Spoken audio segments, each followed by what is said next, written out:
हमारे पास एक metallic rod है और इस मेटेलिक रॉड की लेंथ है 50 सेंटीमीटर और इस मेटेलिक रॉड को हम v वेलोसिटी से मूव करवा रहे हैं, 10 मीटर पर सेकंड वेलोसिटी से मूव करवा रहे हैं ईस्ट डायरेक्शन में। और ये रॉड खड़ी है ऐसे वर्टिकली।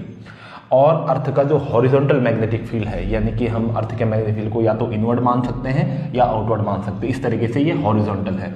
उसकी इंटेंसिटी है 0.4 गॉस। तो हम यहाँ पे देख रहे हैं, मान लेते हैं b का जो डायरेक्शन है वो इनवर्ड है, ये जो b है इसका डायरेक्शन इनवर्ड है।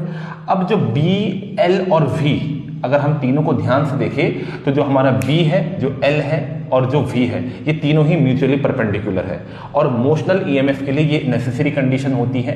मोशनल ईएमएफ के लिए नेसेसरी कंडीशन होती है कि किसी रॉड के अक्रॉस इंड्यूस ईएमएफ तभी बनेगा जब b, l और v तीनों ही म्यूचुअली परपेंडिकुलर हो। तो हमारा जो b है वो इस डायरेक्शन में है, जो हमारा v है वो इस डायरेक्शन में है और जो हमारा l है वो इस डायरेक्शन में है। तो तीनों ही परपेंडिकुलर है, इसलिए यहाँ पे जो मोशनल ईएमएफ या इंड्यूस ईएमएफ बनेगा इस रॉड के अक्रॉस वो हो जाएगा हमारा b, l, v। अब हम सीधे यहाँ पर इनके वैल्यूज रख देंगे।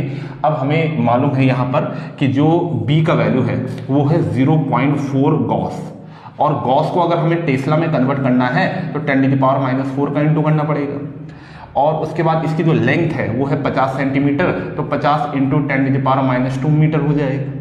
और वेलोसिटी ऐसे यूनिट में ऑलरेडी है 10। तो यहाँ से जो इंड्यूस ईएमएफ हो जाएगा वो हो जाएगा दिस इंटू दिस, यानी कि 20 इंटू 10⁻⁴ टू 6 माइनस 5।